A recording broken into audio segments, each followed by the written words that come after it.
오늘 이 새벽에 하나님께서 우리에게 주신 말씀은 구약성경 에스겔입니다. 에스겔 1장부터 3장까지의 말씀 가운데 에스겔 2장 6절의 말씀입니다. 에스겔 2장 6절의 말씀입니다. 구약성경 1153쪽입니다.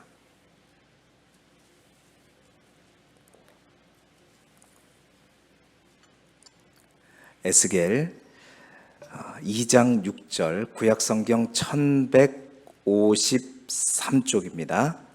기록된 말씀을 함께 읽겠습니다. 에스겔 2장 6절 구약성경 1153쪽에 있는 에스겔 2장 6절의 말씀을 우리 한 목소리로 같이 읽겠습니다. 시작. 인자야 너는 비록 가시와 찔레와 함께 있으며 전갈 가운데 거주할지라도 그들을 두려워하지 말고 그들의 말을 두려워하지 말지어다. 그들은 패역한 족속이라도 그 말을 두려워하지 말며 그 얼굴을 무서워하지 말지어다. 아멘. 오늘은 에스겔 1장부터 3장까지의 말씀을 가지고 파수꾼으로 부르심이라는 제목하에 하나님의 말씀을 전하도록 하겠습니다. 우리 교재에 나와 있는 포인트를 함께 읽어볼까요? 페이지 154쪽이네요. 154쪽에 있는 포인트를 함께 읽겠습니다. 시작. 바벨론에서 포로 생활을 하고 있는 에스겔을 부르신 하나님께서는 그에게 당신의 뜻을 전달하는 파수꾼의 사명을 맡기십니다. 아멘. 오늘부터 이제 우리가 에스겔을 묵상하게 됩니다. 주일 저녁에 개론에서 설명했듯이 에스겔은 25살 때 바벨론 제2차 포로 때 여호야긴 왕이 사로잡혀왔을 때 함께 사로잡혀왔었죠. 비록 사독 계열의 혈통인 부시의 아들 제사장, 부시라고 하는 사람의 아들로서 제사장이었지만 이제 포로로 끌려왔는데 제사장의 직분을 감당하는 것이 아니라 예배를 드릴 수가 없는 상황이기 때문에 다른 많은 사람들과 함께 그발 강가에서 운하를 파는 그런 일들을 하고 있었습니다. 그러던 30세가 되던 어느 날이었죠.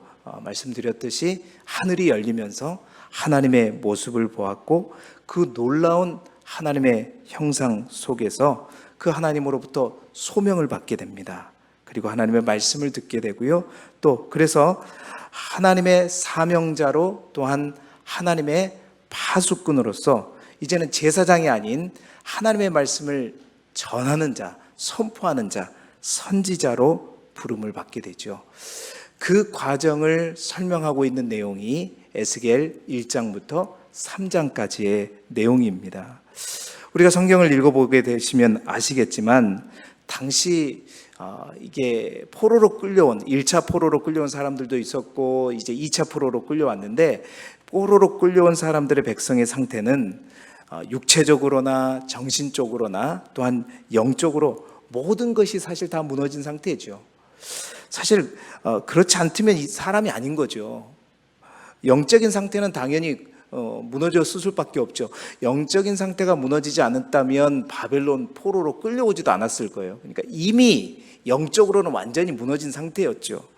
그 상태에서 나라를 잃고 1600km를 끌려와서 있는 이 서름, 그 서름을 우리 대한민국은 잘 알잖아요. 나라를 잃어버린 그 슬픔. 그러니까 영적으로 완전히 침체되었을 뿐만 아니라 마음도 완전히 무너져 갖고 있는 상태입니다. 그런데 그게 와서 잘 대접받고 잘 먹고 그렇게 살고 있느냐? 날마다 똑같이 땅 파는 일을 하고 있단 말이에요. 그러면 영적으로도 무너졌죠. 마음적으로도 무너졌죠. 몸은 몸대로 힘들고 피곤하죠. 그러니까 전인격적으로 완전히 침체되어 있는 상태가 바로 포로로 끌려온 유다 백성들의 상태입니다. 그런데 중요한 것은 바로 그러한 상태에 있는 사람들에게 에스겔의 사명은 뭐냐? 하나님의 말씀을 전하는 거예요. 여러분, 이 자리에 있는 여러분들이 몸도 지치고 마음도 지치고 영도 완전히 무너져 있는데 아무리 제가 말씀을 그냥 저 누구처럼 막 잘 전하고 재밌게 전하고 막 능력 있게 전해도 이 들어오겠어요? 그게 다 무너졌는데 이 쉽지 않죠. 그러한 가운데서 하나님의 에스겔을 보내신 거예요. 보세요. 오늘 성경 속에 여러분 읽어보시면 알겠지만 계속 반복되는 남유다의 상태에 관련된 이야기들이 있어요. 2장 3절에 보시니까 뭐라고 하냐면 패역한 백성이요 나를 배반한 자들이다. 하나님 앞에 범죄한 자들이다 너희가. 2장 4절에 너희는 얼굴이 뻔뻔하고 마음이 굳은 자다. 2장 6절부터 7절 패역하고 심히 패역한 자들이다. 3장 7절에도 보면 이스라엘 족속은 이마가 굳고 마음이 굳고 내 말을 듣고자 하지 아니하리니. 다 굳었다는 거예요. 이마도 굳고 마음도 굳고 그러니 내 말을 들으려고 하지 않는다는 거예요. 아무튼 패역이란 단어, 반역이란 단어가 계속해서 반복되는 걸 여러분 읽어보실 수 있을 거예요. 또 하나님께서 반복해서 강조하는 단어가 있어요. 네가 사명을 받을 때 그들이 듣든지 아니 듣든지. 이 말은 뭐냐면 네가 아무리 전해도 그들이 듣지도 콧방귀도 끼지 않을 수 있다는 거예요. 그만큼 유다 백성들, 남유다 사람들의 상태가 완전히 굳어지고 다운되고 무너진 상태라는 거예요. 자, 그런데 그 심각한 상황 속에서 더 심각한 것은 에스겔이 그러한 사람들에게 좋은 얘기를 해주는 것이냐. 너희들이 다시 일어설 수 있다, 다시 할 수 있다. 그 말은 나중에예요. 지금 에스겔이 선포해야 되는 말씀은 뭐냐면 애곡이요, 애가요, 그 재앙에 관한 말씀이에요. 너희들이 마지막 소망으로 갖고 있는 저 예루살렘 아직 무너지지 않았다고 했죠.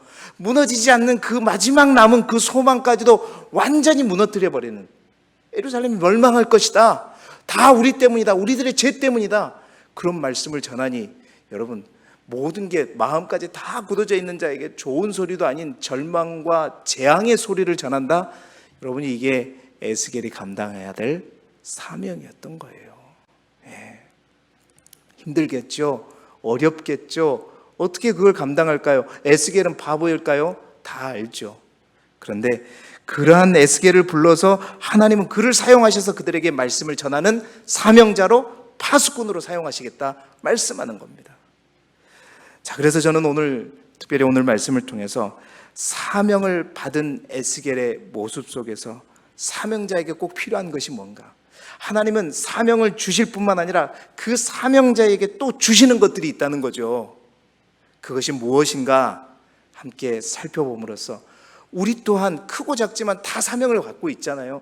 그 사명을 받은 우리는 그러한 것들을 가지고 있는가, 하나님으로부터 공급받고 있는가, 다시 한번 우리 자신을 점검하면서 우리가 가야 할 그 사명의 길을 오늘도 걸어가는 저와 여러분이 되시기를 축원합니다.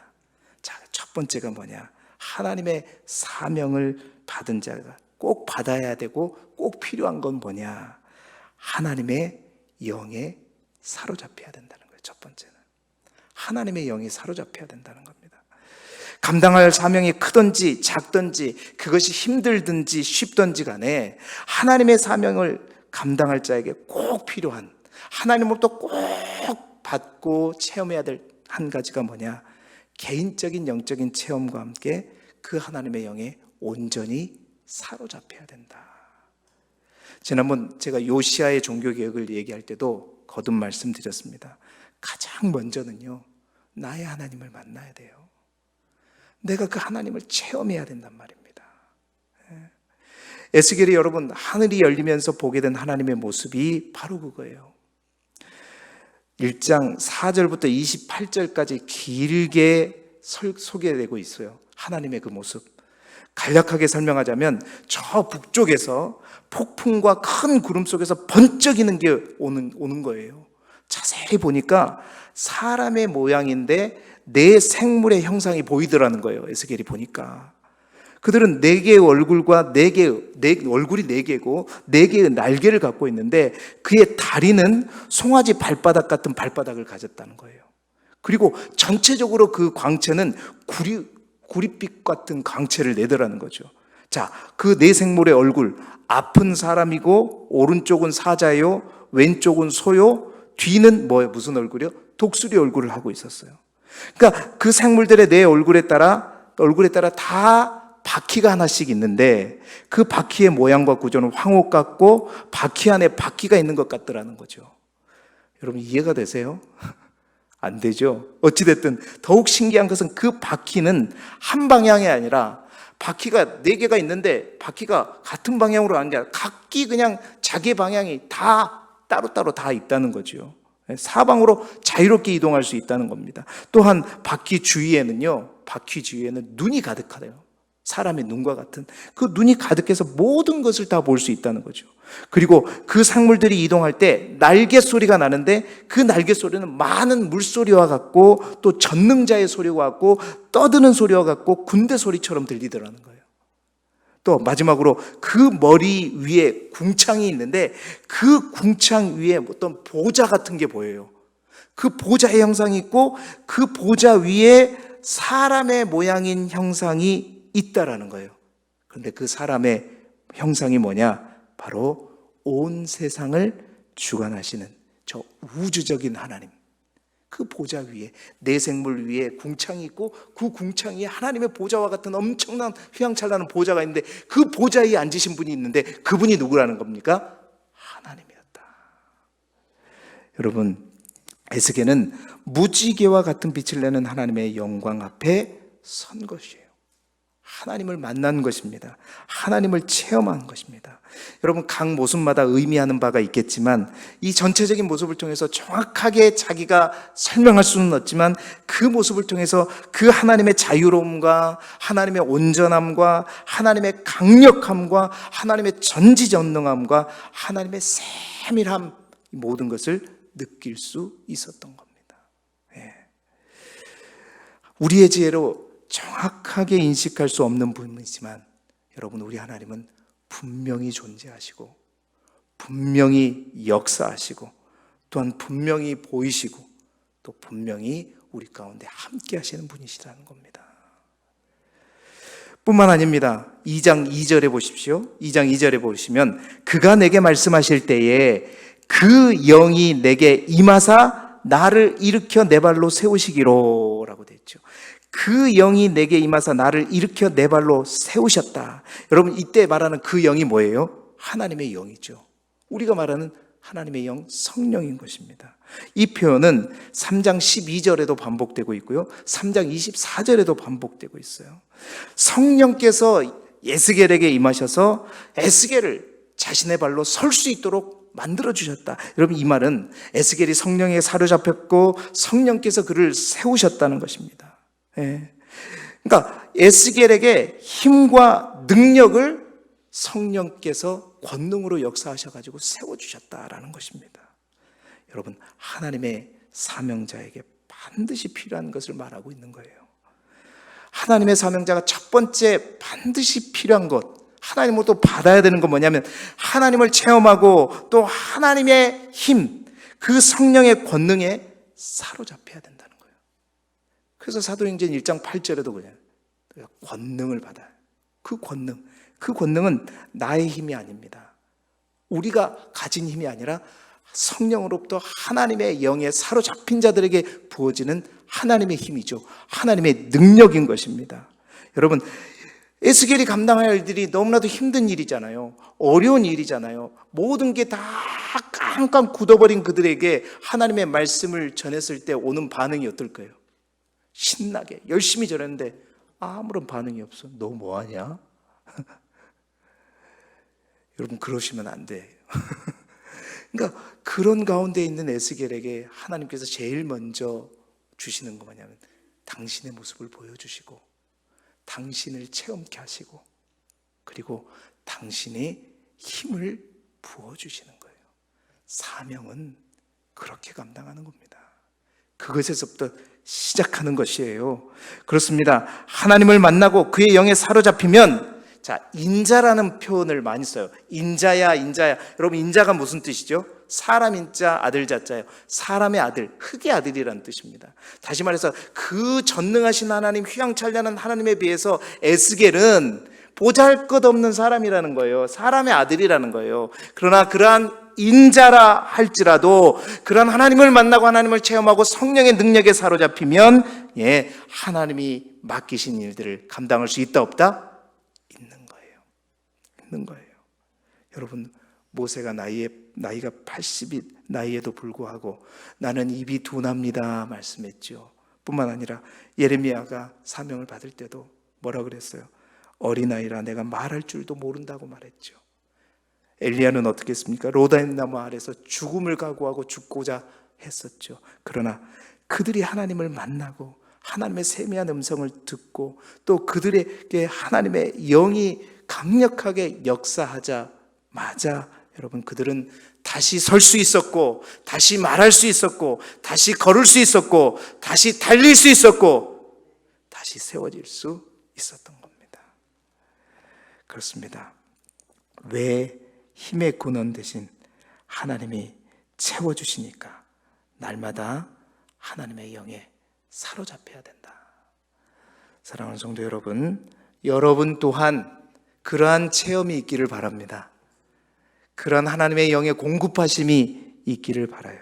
그래서 오늘도 우리가 거해야 할 사명이 크든지 작든지 많든지 크든지 적든지 그 길을 향해 강력하게 나의 힘이 아닌 하나님의 힘, 그것으로 나아갈 수 있기를 주님의 이름으로 축원합니다.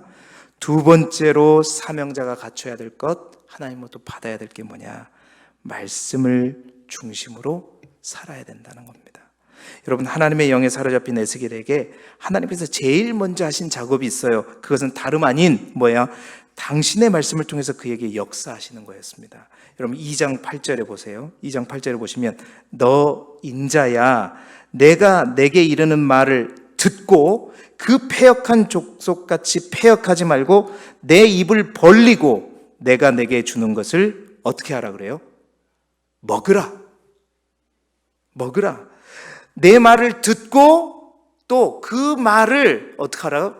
먹으라라고 말합니다. 여러분, 이 말이 무슨 말입니까? 그러니까 영적인 강력한 하나님의 체험, 또 하나님의 영에 사로잡히는 거, 여러분 그게 필요하죠. 꼭 있어야 됩니다. 그러나 그것만으로 사명을 감당할 수 없다라는 겁니다. 뿐만 아니라 분명히 우리에게 필요한 것은 뭐냐? 말씀이라는 거예요. 하나님의 말씀을 먼저는 듣고 그 들음에서 끝나는 게 아니야. 들음에서 끝나면요, 패역한 유다 백성처럼 패역해진다는 거예요. 패역한 유다 백성처럼 패역해지지 않기 위해서 그 말씀을 듣고 듣는 데서 끝나는 것이 아니라 그 말씀을 어떻게 하라고요? 먹으라, 먹으라. 아멘 하셔야죠. 그 말씀을 먹으라. 여러분, 그 말씀을 먹는다는 말은 그 말씀이 뭐예요? 말씀의 두루마리 책, 애곡과 애가와 재앙의 말이 기록된 그 말, 그 말을 먹으라. 그리고 그 말을 먹고 가서 어떻게 해요? 말하라. 3장 1절에 보세요. 그게 먹고 나서 백성에게 말하라라는 거예요. 말씀을 들으라. 그리고 들음으로 끝나지 말고 그 말씀을 먹으라. 그 말씀을 먹으라는 다른 표현은 3장 3절에 보니까 내 배에 넣으며 내 배에 채우라라는 뜻이에요. 그리고 나서 어떻게 해요? 말하라. 들으라, 먹으라, 말하라. 뭐라고요? 들으라, 먹으라, 말하라. 말하는 것은 누구예요? 에스겔의 사명입니다.